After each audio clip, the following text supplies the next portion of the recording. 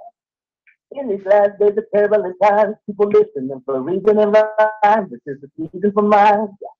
Step away from the season to sign, and baby, need to find the blind, need to blind tonight. Help souls make them sing, that's my calling. I'm kinda like Denzel off of falling. That is, I got a theory like Pythagoras. I shine it like make them black shirted. So pay attention to the message I send you. I speak from experience, the things that I've been through. Time is now when the answer is in you. Black Phoenix and Earth is the venue, and I could change the skyline. In the world like a can of skyline. You're revolutionary, I gotta feel satellite without the mic on. Man, I thought you about to do the whole song. I'm about to cut you off. I was about to pull a Miss Francis on your ass real quick. Step up in there and have to.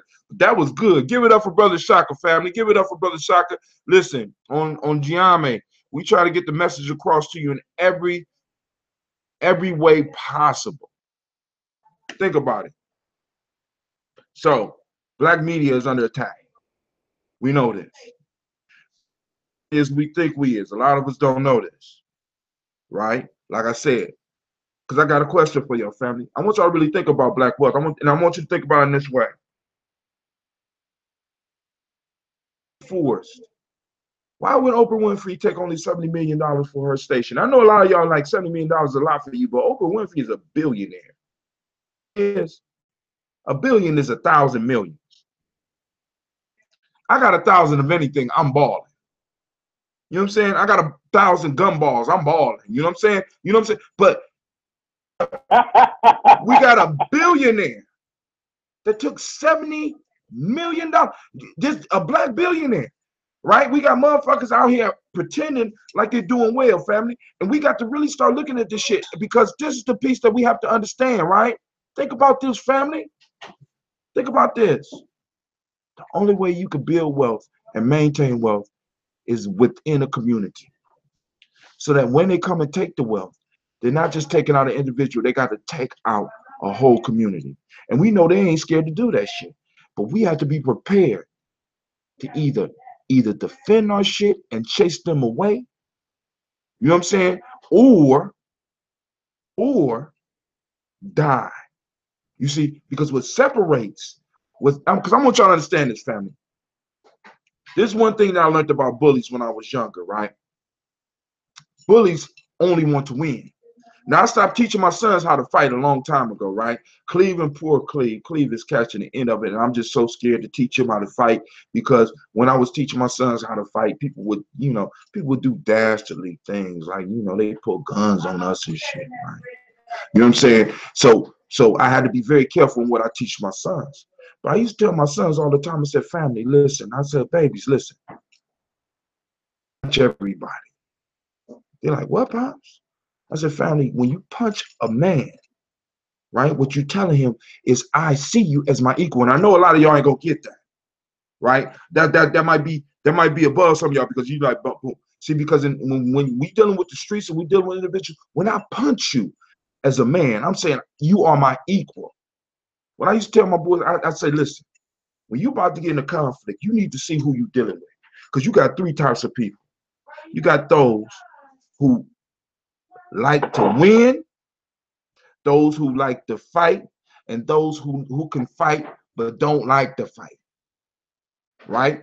Now, those who like to win, when you approach them, if you punch them, you show them respect. So you got to test the waters. You do an open hand slap. What? You give them an open hand slap. Why? Because an open hand slap brings out what's real in the individual. If I'm somebody that likes to fight, you're gonna bring the best out of me. And you're gonna have to be prepared to take it to the limit. Nobody want to fuck with somebody that like to fight. Those who like to fight is like 10% of the population. That's it. In all races, all groups, there's only 10% of the population that like to fight. Then you got those who can fight but don't really like to, right? You slap them, you're gonna get a good ass fight because these motherfuckers is good too. But then you always got about 80% of the individuals are individuals who just like to run their mouth. They want to win. That means they'll do anything to win. They'll pull a gun, they'll do anything. They're bitches. When you slap them, male or female, they're bitches. When you slap them, the bitch comes out. Period. It snaps them back to their childhood. Right? And in snapping them back to their childhood. Want to give an example? Want me to give you an example? As long as it don't involve me. My mom about to give an example. I just don't want her to come over. Is it about me? Yeah. No, fuck that. You keep that example over there. Well, I was just gonna take you back to your childhood. Right. When you slap somebody, it takes them back to their childhood. And I would tell my sons, I'm like, listen, you evaluate who you fighting, family. You know what I'm saying? You don't waste your punches on everybody. Everybody ain't deserving of your punch. Because when I punch you, I'm saying I respect you as a man. Now, bring that back to us as a people. If these motherfuckers can slap us and we go back to slavehood, you know what I'm saying? Well, they bomb Tulsa. Fuck Tulsa. You know what I'm saying? All due respect to the ancestors that passed, but we got to understand that Tulsa didn't go out like no bitches. Tulsa fought them motherfuckers. When they came into Tulsa, y'all need to really check the story, family. It wasn't no victim shit. Tulsa was blown up because the brothers stood up there and fought. The women loaded the weapons so that the brothers could fight. But nobody want to tell y'all that story. They want to tell it like y'all was fucking victims. They dropped a bomb on you because you did not surrender your shit. So the brothers and sisters in Tulsa get toasted up. They get toasted up because they stood for theirs. And if we ever want to be free, family, we got to be willing to stand up for arms. You got to be, freedom requires the willingness to die. That's why, this is why we're not free. Because we hanging on to life. We want to hang on to every thread of life. But the whole process of being free, you have to convince a motherfucker, look, before I'll be a slave, I'll be buried in my grave. Before I give up my freedom, I will take your life. But most of us, we're not there yet.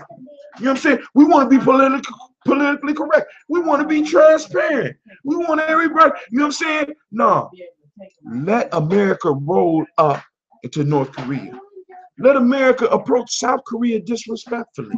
Let America roll up into China. Let America roll up. You know what I'm saying? They still fighting in Iraq. Even though they declare victory, it's still a segment of Iraq that is fighting. You know what I'm saying? Family. We got to come to terms with fear because fear is part of our survival complex. We need fear. We need to come to terms with it and understand that we're generational people, family. And as long as your bloodline exists, you exist. This is why we pour libations, so I'm able to remind y'all about this shit. Stop being scared. You know what I'm saying? When motherfuckers talking about you too black, how the fuck can I be too black? I am black. I mean, I can't be too much. We the only people that can be too much of who we are. But go ahead, Shaka. Yo, I got a question for you. I got a question for... Well, hold on. Call in at 614-556-4535. We need your wisdom. Let's go. Let's have this conversation. Go ahead. I got a question for everybody. For some of y'all, this is going to be a little out of the box. I just need for y'all to go there with me. All right? Go ahead, bro. If you could resurrect and build with 3 ancestors would it be? There you go. I gotta post that on the timeline. There you go. Brother says, But, the question is, if you could resurrect and build with any three ancestors, Put it in your box. who would it be? That's all that's going on with you. Any three. Who would it be? Great question.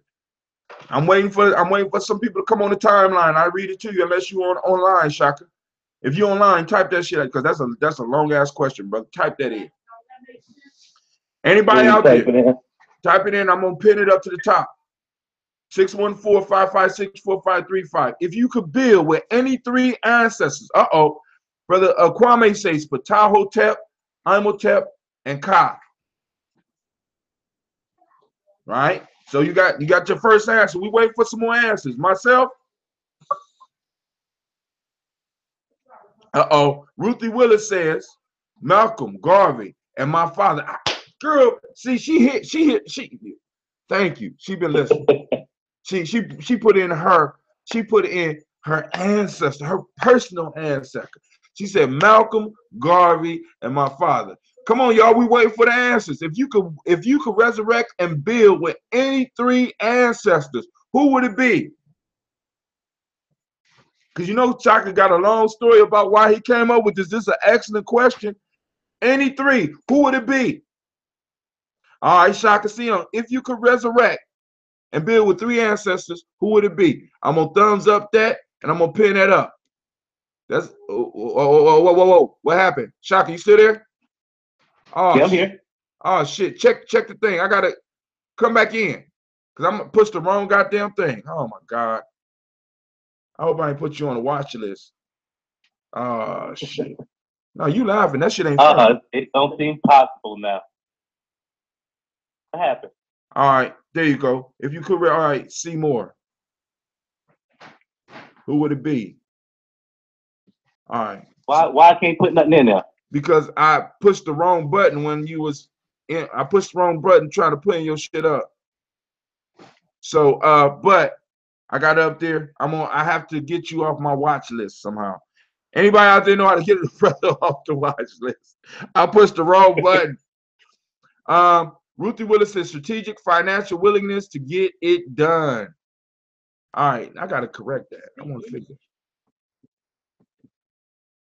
But that means like the feds gonna start listening to the conversation. Oh, the feds already listen to the conversation, bro. I'm just saying, you know, I have a long time ago. Noble X has got rid of all of those fears. No, that means that I have to figure out how to get you back on my time. There you go. I need you to come back up. Because when you come back up, I can go and invite you back in. So in a sense, you've been kicked out my circle. You know, I pushed the wrong button, man. I apologize. Don't take it personal. Don't take it. Yeah, it ain't let me do nothing, y'all. I'm about to take care of that. I'm working on it, my brother.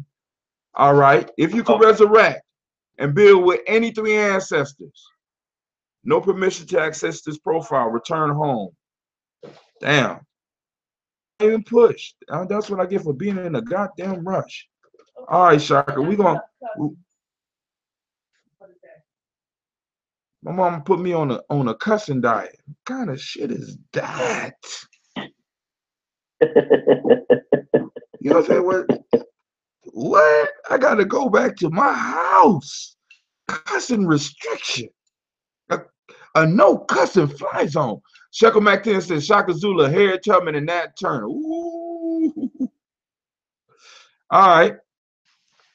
You know the number, Shaka, so you gotta talk all your thoughts. You can't type nothing else up on here until I get you up off of the Gye-Nyame watch list. You know what I'm saying? I apologize. Hey, it's Christmas. Merry Christmas to those. We are on the step of Kwanzaa in Columbus. It will be at the Martin Luther King extension, not extension, Martin Luther King complex. I expect to see all my family in the place. Hazin, we need help with security. We need to start securing our events. We starting to do some major building in 2018. I need all my family to come out. Let's start talking about moving to the next level as a community in Columbus. Listen to me. There's over 250,000 of us in Columbus. We could make some major move politically and economically here. I ain't just talking about us pulling from our pockets. We could pull from the city because Columbus has benefited from slavery. So we get some reparations from each city that we in. Hold on, they're coming in. Christopher X says, with all due respect, we in the Nation of Islam is already building and resurrecting ourselves in the name of our ancestors. So he's saying that he don't even need to resurrect something because they already doing it. No problem. Ain't no disrespect with that. I got total respect for what the nation is doing. I study group on Friday. Hold on, this brother Kwame. In study group on Fridays, every time I cuss, I had to pay $1 towards Kwanzaa. I would have financed Kwanzaa by myself. At this point in time, Brother Kwame, I appreciate the thought. I don't know whether that's a thought of good or ill will towards me. Navita says, Steve Biko, Malcolm X, and Arminta. For those that don't know who Arminta is, you need to learn the language. I ain't going to tell you who it is. Just listen. It quenches her spirit as a mother. You know. Columbus Kwanzaa 365 for people with wanting more information on Kwanzaa. All right, family. So if you could resurrect and build with 3 ancestors, who would it be? You know what I'm saying? Just think about it. Great question, great question, Brother Shaka. Kwame, I'm not gonna pay $1 for every time I cuss. You know what I'm saying? I'm just preparing a way for my daughters because y'all think I cuss. Wait till they get free on the radio, boy, and they take over the show. How about me just hitting you upside your head? Mama, my gone. You know, in school that's called bullying. I mean, that's old folkism. Go on with the elderism. Go on. Look, she's standing over me. In Mama's world, that's called taking care of their sons and making them act right. Hold on. Hey, every time you cuss, I think I'll just knock your brains out. Goddamn. All right, family, I'm gonna have to go because my mama gonna try to embarrass me on Facebook. God, this shit is bad. See, this is why the black woman is being targeted, because y'all are truly the danger. I want a security crew of black women. I just me. Hey. You know what I'm saying? Because y'all ruthless and shit. Back up. I'm backing up. Back up. Man, Yes, you know, I'm like shit. You know what? The white man. I got grown ass kids. White man finally figuring that out. White man been figured that out. Yeah. See now, no. Actually, that's the illusion he's been giving. This is how I know. Listen, family, my mom think that the white man just figured out, or the West Asian has just figured out that black women are the backbone of the community. We already know that because of all their reports and all these studies. They let people know who is the backbone. How do you know that they have been already targeting the black women? Look at where all of the funding goes for programs. There are very few programs that fund anything far as the development of your black young ladies. So if I want to destroy a culture, we got to remember, family, if I want to destroy the culture, I come in and I steal the booty. Ooh. You know what I'm saying? I come in, destroy the culture, and leave with the booty. Y'all got, you see? And I know a lot of y'all, that shot right over your head. If I want to destroy a culture, if I want to destroy people, I go in, I destroy everything, and I leave with the booty. That's what they used to call it, family. They knew this. Everybody that's in serious in nation builder understand the importance of women. Only the niggas that don't understand, and only the motherfuckers that don't understand the power of women, they're not truly nation building. What? I'll express myself through cussing. Don't stay back. Stay back. Hey, this is my house. It's your house, you right. I'm about to leave. About to pack my shit up and go. Because she's getting targeting a black man is targeting. See, and Navita say targeting a black man is targeting the black woman. But I would say this. If they really wanted to help the black community, you would work on getting the black woman together. Why?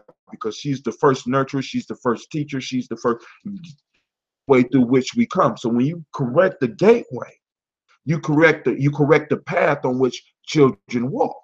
You know what I'm saying? With the men, you know what I'm saying? They've been financing the men, right? What do the men do? Men do things to get women. That's it. That's it. I do things to impress. We do, and this, you know, when you look at it, look at why brothers get rims. They don't get rims for their self-esteem. They get rims so that motherfuckers can see them rolling down the street. They get the loud stereo so people can hear them coming. They dressed in the bright colors and they get the gold and the diamonds so that the women can see them. Or at this point in time, whoever they want to see them can see them. You understand what I'm saying?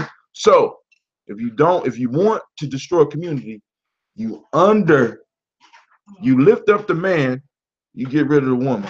Well, that's what they're doing. They're going to do that. They've been doing it. It ain't new. Every year you're going to see. It's already happening. You're going to hear about it. I'm talking about Southern, in the South. What in the South? In the South. It's been going on in the South too. Yeah. Because all over the country, they have been up in black male programs.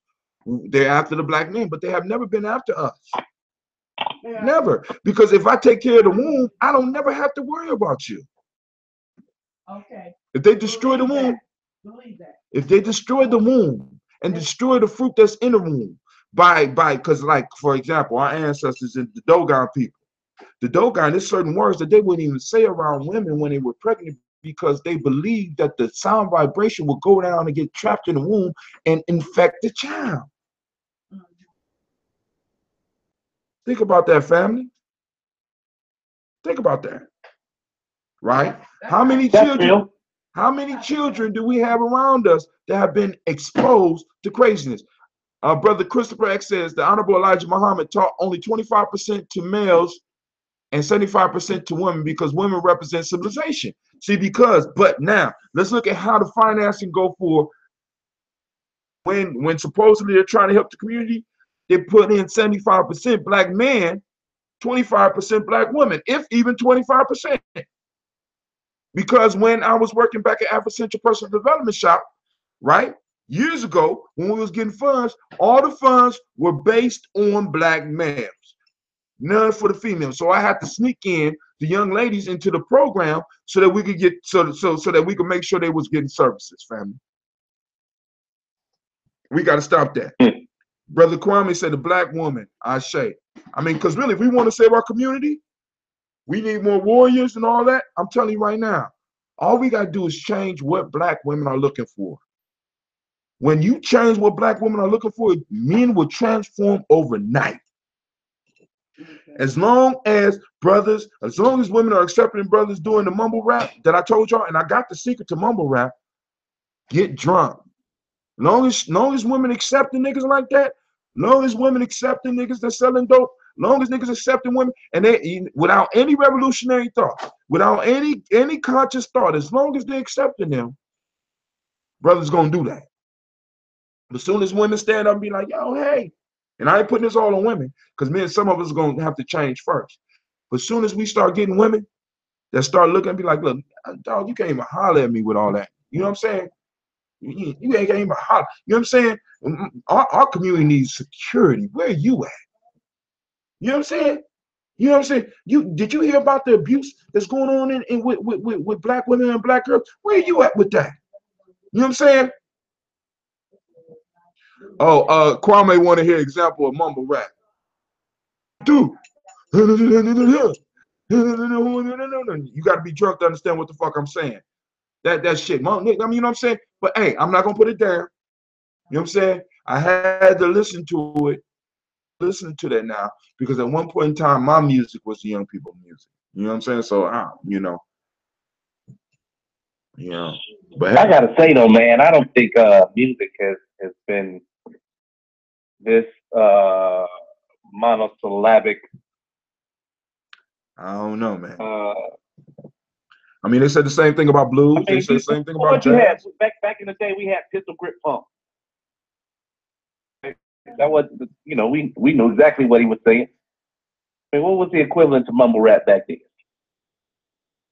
Shit, I don't know, man. I mean, what was the equivalent to rap? I mean, coming from our parents' generation and doing the rap thing, what was equivalent to rap? You know what I'm saying? And then going before them, what was equivalent to bebop? You know what I'm saying? Because the same shit that the elders said about bebop, you know what I'm saying, is the same thing that, you know, I'm feeling about mumble rap and shit. You know, and it's like, yo, hey, you know, I don't even know, I might even be insulted by even saying mumble rap. So any young people that's listening, you listen to the shit on the radio. You know what I'm saying?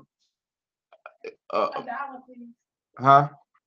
So, all right, family, listen, I've been on here long enough.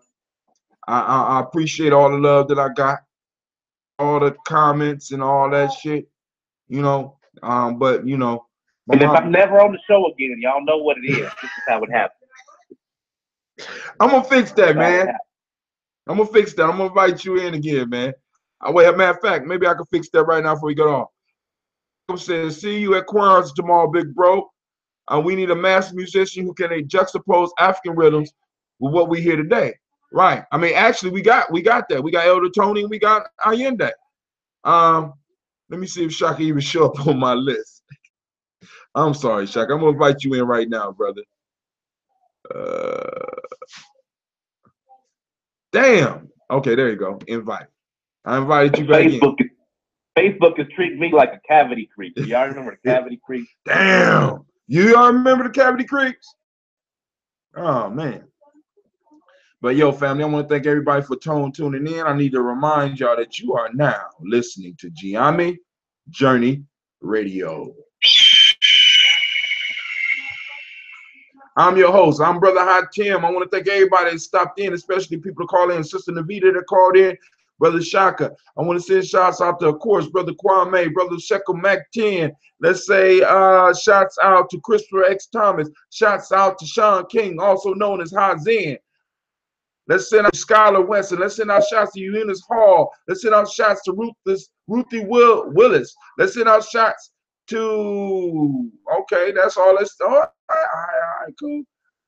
Stephanie M. Jackson. Let's send out shots to wow, okay. Only to Faith Robinson, who everybody that showed up on my timeline. Shots out, family. Shots out. Big ups, big ups, big ups. The lightning strike. Brother Kwame said, don't feel bad, Shaka. I was treated the same way. Could I ask? Oh, wait, hold on. Hold on. Kwame, I did not push no buttons on you, brother. I did not push no buttons on you, man. So I don't know what you're talking about, but listen, we got to understand we're under attack, but we are out. Like, I need y'all to understand this is Daily Toast. We'll be doing this all week, right? I mean, I do this all year round. We're going to be doing this all week. This is a Heart of a Simple production. But we strive to blow up your old paradigm. I'm out, family. And we're going to go out on some, hold on. I got some music for you. I got some music for y'all. Let's see. Once again, let's go and do, I'm sorry, Shaka, but I'm going to do Ashe. This is JB Jazz with Brother Kwojo and Brother Allende. Before you, honoring those who made the sacrifice, those who died, those whose bones lie deep in the Atlantic Ocean, those ancestors stolen from the motherland and taken to another land. We honor you. Ashe. We honor those freedom fighters like Malcolm X, Marcus Garvey, Martin Luther King, Harriet Tubman, Mary Bethune, Nat Turner, and the thousands of others who fought, who bled, who died. Ashe.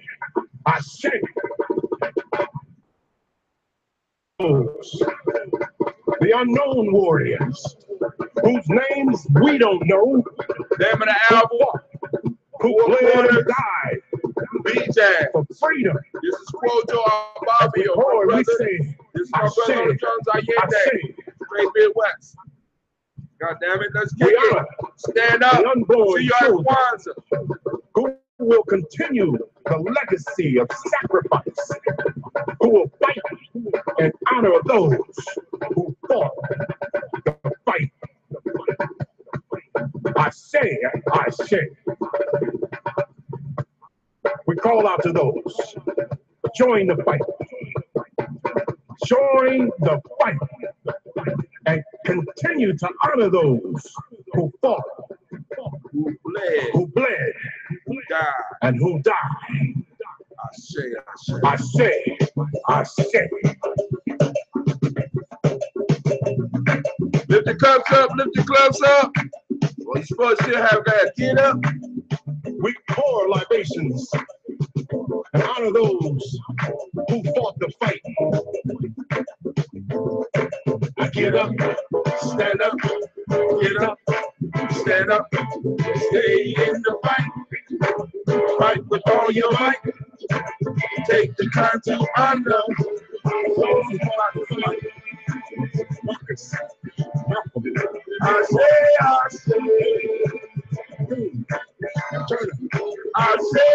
say. Get up, stand up. I say. Stay in the fight. Fight with all your might. Take the time to honor those who fought the fight. I get up, stand up. I say. Get up, stand up. I say. Stay in the fight. Fight with all your might. Take the time to honor those who fought the fight. Marcus, Malcolm, Martin, Harriet, Bethune, Turner. I say, stay in the fight. Fight with all your might. Take the time to honor those who fought the fight. Get up, stand up. I say. Get up, stand up. I say.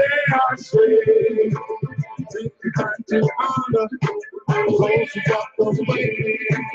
Get up, stand up. Get up, stand up. Get up, get up.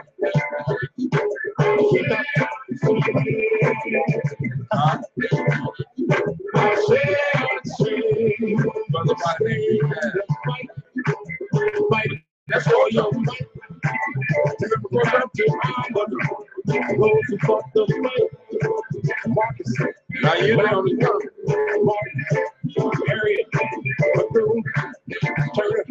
I say, stay in the fight. Fight for your might. Take the time to honor those who fought the fight. Get up, stand up. Get up, stand up. Get up. All right, that was Ashe by B-Jazz. Those that from Columbus, that was Brother Quojo doing the vocals. Excellent job. Brother Allende on initial drum. Midwest, stand up. Family, stand up. That shit was hot. My daughters was running around the house the other day talking about Ashe. I mean, that's what I'm talking about with art, family. That's what we got to be able to do with it. You know what I'm saying? That's what Shaka do with it. He stayed on because he wanted to do a song. What song you want me to play of yours, brother? I'm gonna play another song. I don't want to play no song. Hey. I can't even. You kill me. Go ahead. What? I can't even get on the Facebook page to see nobody. I can't see it. I just invited you back in. I just invited you back in, man. Stop playing. You can't get on for real? Yeah, Facebook is like, sorry, buddy. They don't want you there. I don't know why I decided to find a site to have that voice, but that's Facebook. All right. I got Triumph. I got Shine Like Music. I got Why don't you play Shine Like Music? Because there ain't no lyrics on it, so you can freestyle. I'm not freestyling. I'm tired. I'm hung up, because I might start mumbling and shit. I don't want to do that, I don't want to tear up a legacy of years and years. You know what I'm saying? Oh man, I'm laying it down. Your listeners deserve it. All right, huh? But I'm gonna play one with lyrics. You got one with lyrics on here. Oh, Kwame, I did not, man. And I got your ginseng root. So keep on talking. I'm gonna eat that shit. So keep on talking crazy. I got your ginseng root. I'm gonna eat it. So you go and apologize now, or the ginseng root is done, man. I'm holding you. I'm holding the ginseng root. I need an apology. I'm hurt. Did you think that I did what I did to Shaka accidentally to you? Go and apologize, Kwame, or that. See, this is how it happens. This is how it happens. This is called a public notice. That's not, you know, public service announcement. Let me see. Let's see. Shaka. We got cheese grits. Does that have lyrics? But that's 8 minutes long. Who do you think you are? Fela or some shit? I'm trying to play some of your shit. Background music. God damn it. I mean, no, you sent me. I got one on here. Walk Amongst the Blind. I played this yesterday. See, I need some music. Don't say that. What? Listen. How about I? Well, how about you? What? Just go on freestyle, man. Come on. I know you got your keyboard by you because you've been planning and waiting and plotting on this shit for a long time. No, give us a live concert. No. I want a live concert. I was distracted. You know what? You could probably invite me to be on the video part if I was even. I just invited you. I don't see why the shit ain't pop up. I just invited you. I swear to God, I just invited you back. I brought you out of prison. I brought you out of Gye-Nyame prison. You up here, you invited, man. You got to invite. You might have to shut your shit down and turn it back on. I don't know, man. I invited you. You invited back in, man. You know what I'm saying? I don't know. You know, but you know, I know you got your keyboard right there. You sleep with your keyboard and shit. So stop playing. You know. And listen. I don't need my keyboard. I don't need my keyboard. I can beatbox while I sing. You can beatbox while you sing. That's some original shit. Hey, on Gye-Nyame Journey, Brother Shaka is going to beatbox and sing at the same damn time. If he could do this, family, we need to pack up some. We need to get some money, get some fucking Bitcoins, and put it behind his ass. Because that is some incredible, amazing, spectacular, and don't take it so personal. I did not mention you once in my. Yes, you did. You on my page talking about that I cut you off. Pay close attention. No, man, no, don't try to clean it up. Wait, Kwame, you a mathematician. You're not a lawyer. You know what I'm saying? Come on, man. You indicted me with your statements. I'm about to, oh, man, I can't wait to get home because it's sitting in the refrigerator, man. That ginseng, and it was good, man. I want an apology. I want an apology. Go ahead. Go ahead, Shaka. Why Kwame thinks about the consequences of saying that I'm blocking him off my page. I want to read the crowd a little bit. Y'all want to hear something about love or revolution? Revolution, nigga. Revolution. Revolution, goddamn revolution. Right? You ain't got the revolution, goddamn, you know, ain't nothing. Oh, my fault. If you're going to do my favorite song about love, I'm going to do that. But if not, you better stick to revolution because I'm going to cut your ass off. What you talking about? The one song that you did on the dime bag that I love. Right. About the carousel spinning and shit like that, you know. No, I can't. You know what? If I had my keyboard up and going right now, I would do that, but I don't. Okay, go ahead. I'll tell you what. I'll do a love joint. It better be up to that level. I'm gonna cut you off. I'm gonna block you again. Keep fucking with me. You and Kwame keep fucking with me, right? What you mean again? What you mean again? Hold on.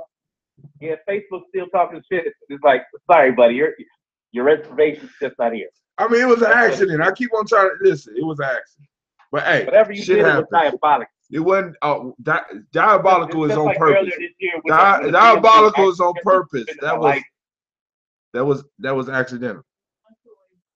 You want to assume, as a mathematician, I have to use my words judiciously. Recall our conversation on the day I told of my difficulties. All my comments are consistent with those. Hey, man, stop with the legal talk and give me my apology, or I'm gonna kill your ginseng is done, man. Come on now. You had difficulties. Who gave the difficulties? I caused his difficulties. Facebook is causing yours. I didn't have nothing to do with your difficulties. I caused Shaka to be thrown off because I pushed the wrong damn button, right? But I didn't do that to you, Kwame. I swear. Ashe. Sorry, this content isn't available right now. The link Go, to man. follow Get off Facebook, man. Get off of Facebook. Oh, Hey, man. Come on, man. Sing the song. All right, here we go. All right, so let me get to the zone because I promise y'all gonna hear the music behind the lyrics. All right. It go like this. You want some coffee? Yes, ma'am.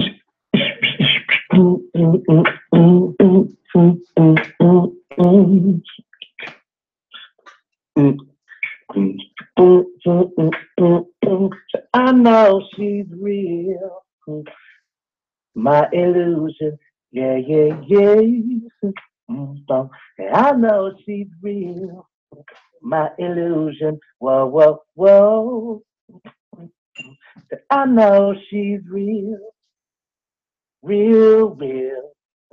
She's my ace, my backbone since the beginning of time. I use my inspiration to deliver this rhyme. My illusion when reality I couldn't ingest. The face behind the cross tattooed on my chest. The reason why I could never settle for less. The thought of her kept me from dying of stress. The strength to face whatever situation I'm handling. She's my absolute, with a twist of Mandarin. She's my winning ticket. I can never go broke on the seventh day. She was the light when God spoke. She's somewhat like a goddess for the balance she brings. Distant like the solstice when the equinox sings. She's counted like a rhythm that delivers a rhyme.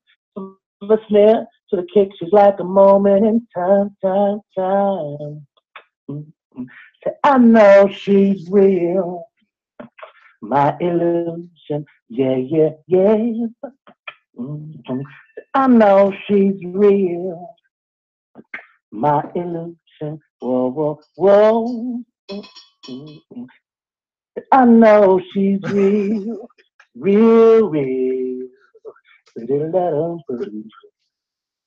Wait, let me show you how cold Shaka is. Shaka, pause for a second. Brother Kwame, I did not eat your root. Now you turning the argument that we having as brothers on me. I didn't eat your root, but I'm gonna eat that motherfucker when I get home.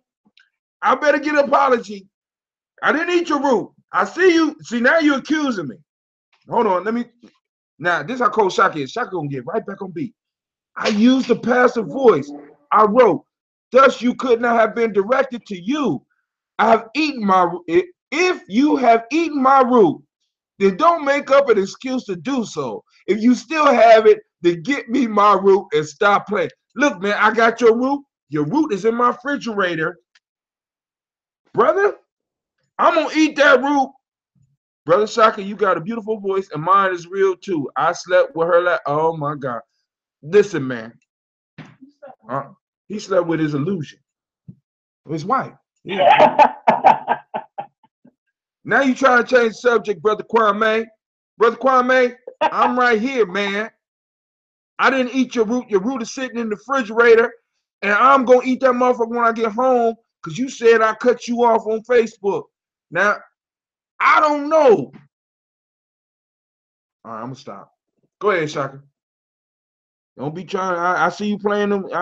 This is not quadratic equations, brother. This is not calculus, brother. You know what I'm saying? Stop playing.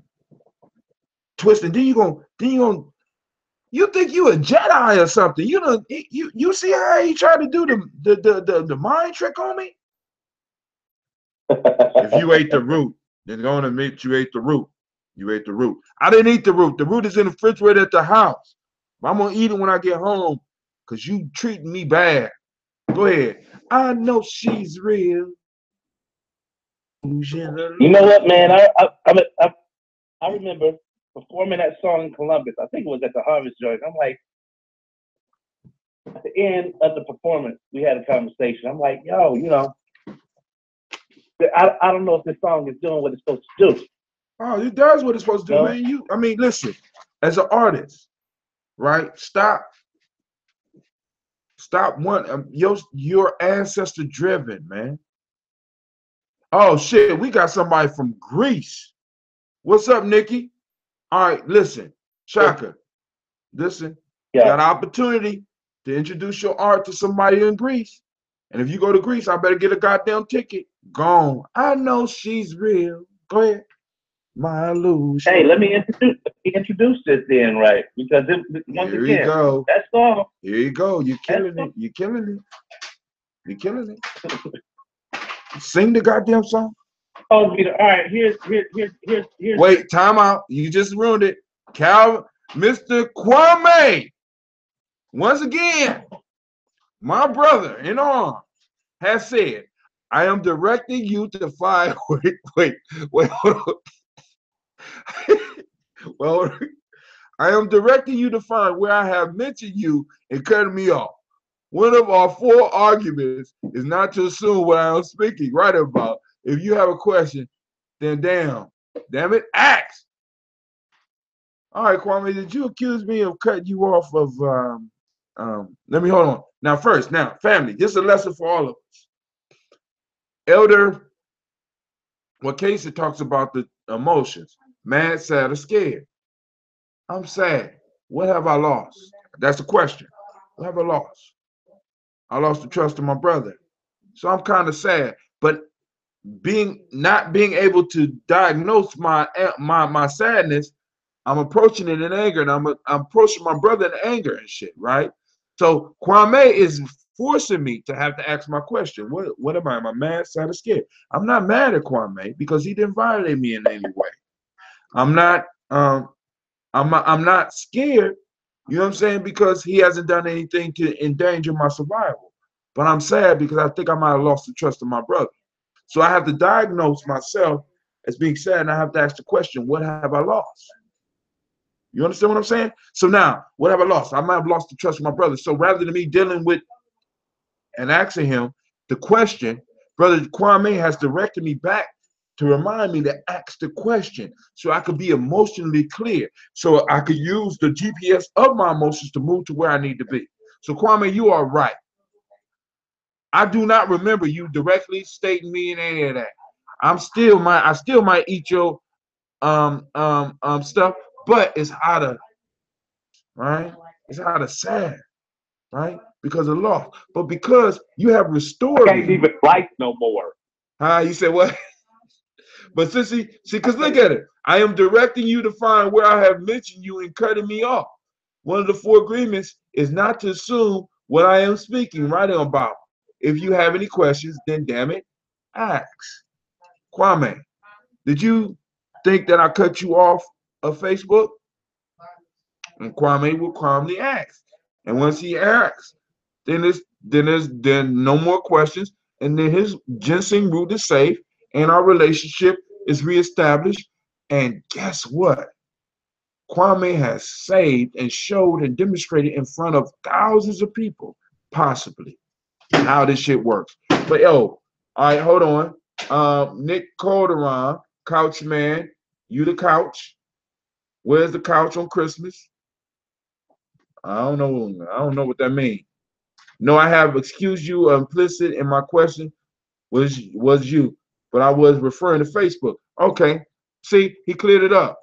We got some sound from Merry Christmas, Sound Ferguson. Shouts out. Now, Shaka, go ahead, go and set it up, sing the song. But you got a person from another country listening in, bro.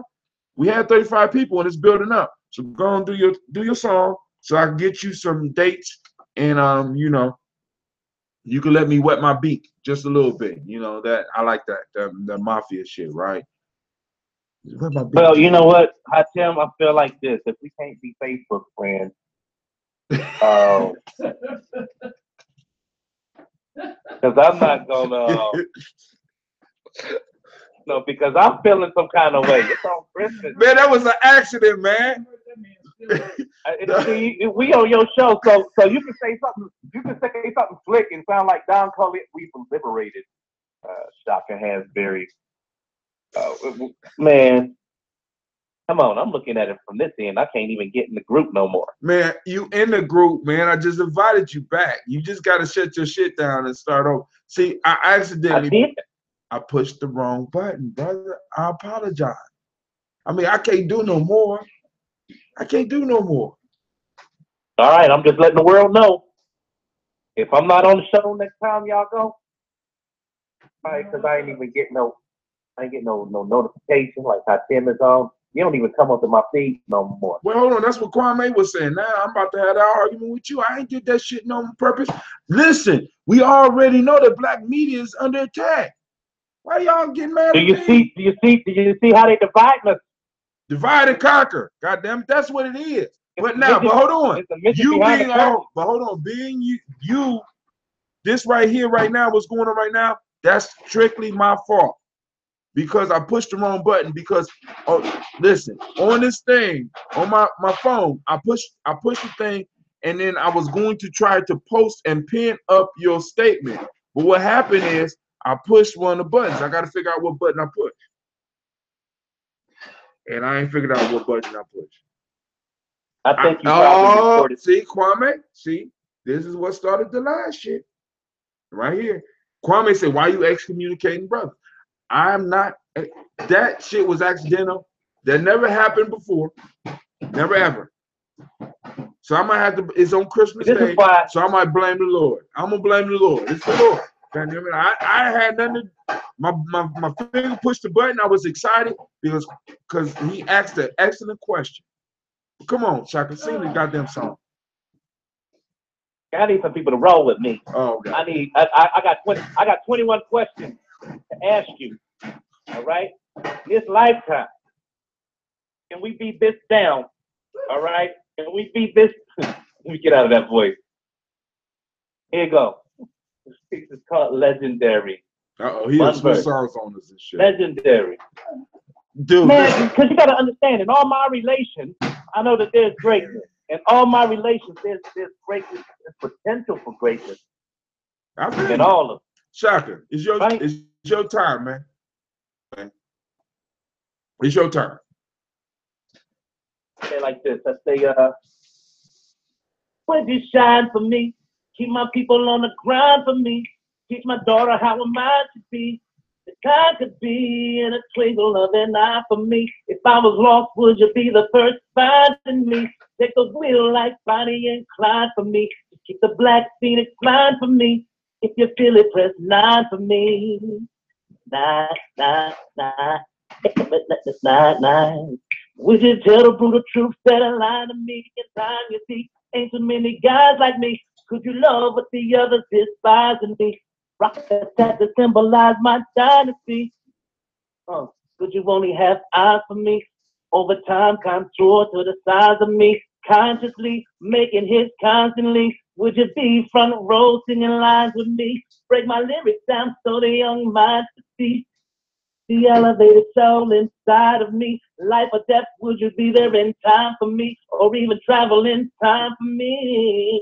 And in the end, when I die, don't cry for me. Just put a finger to the sky for me. To the sky for me. Boop, boop, boop, boop, boop. Hold on. Where my sound effects? Where my sound effects? We gotta put on. Let's do it. That shit was hot. That shit was hot. That shit was hot. That shit was hot. That shit was hot. That shit was hot. That was hot. That was hot. All right. Brother Kwame. I wish I could like it. All right. Shut up. All right. Brother Kwame said, I'm your witness. You accidentally punched the wrong key. But I want the world to know I am also blind.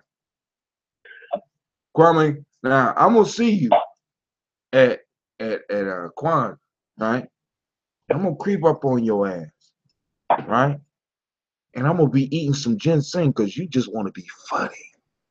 Right? We're gonna see how funny it is when your ginseng is being eaten by a black man right in front of you.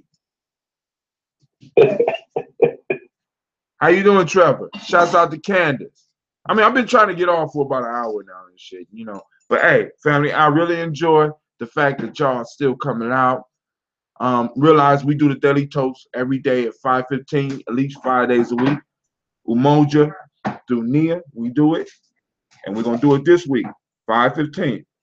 And believe it or not, we have been on air since 5:30. You know, I woke up on time, but I had to set up all the stuff at my mama's house. I'm at my mama's house. You know what I'm saying? I'm at my mama's house. And then, you know, with my mama busting in and Shaka wanting to sing every 5 minutes, Kwame accusing me of shit, I ain't been able to get up. Come on, bro. Let a brother like his own voice. He good. All right, so family, I'm about to call it a day. You know what I'm saying? This has been like a job. I've been on here since 5 o'clock, and I enjoy y'all. You know what I'm saying? And I have more hits than I have ever had in my life, and I'm running out of shit to say. Right? I'm running out of shit to complain about. We done been on here for 3 hours. I can't. You know, we done talked about Brother Umar. We done talked about the frustration of the movement. We done talked about the importance of story. We done talked about the black women. Black women. We done talked about black men. I'm running out of shit to say. I have never, ever in my entire career ran out of everybody know me that I have never been, well, I mean, a couple of times, been short of words. You know, but that's how it goes. All right, but yo, family, it's been great chilling with y'all on this Christmas Day. You know what I'm saying? My kids are enjoying their gifts. My nieces and nephews are enjoying their time, sleeping over here. We got the whole family over here. My mom about to cook. And I want to get off the air before she try to embarrass me some more. You know. Y'all know how that. She loves you, though. She loves you. You can't love me that much if you trying to embarrass me. I ain't trying to embarrass you. You trying to embarrass me. You just going to slap me on there. What kind of shit is that? I love my baby. I'm a big baby. Hold on. Time out. I'm not a baby. You my baby. You will always be my baby. Now I don't care about anybody else. Not on air. Not on air. Not on air. See this shit? This whole matriarch shit. You see why the white man want to get rid of the black woman, right? Because my ass caught the cussing, revolutionary run out, get shot in the face type shit, get kowtowed by his mother and shit. What kind of shit is that? You know, I used to go to gangsters' house. You know, when I used to work with young gangsters and shit, I go to gangsters' house, and the mama would totally shut that shit down. You know what I'm saying? They walk in the house, they pull up their pants. You know what I'm saying? They talk totally different. It's a whole different lexicon when we walk into the house. And I need y'all to understand, man, the power of the black woman. Black women, you are the key to our freedom. Brothers, our job is to protect them, period. You know what I'm saying? And we need to go and start stepping up and start doing that shit.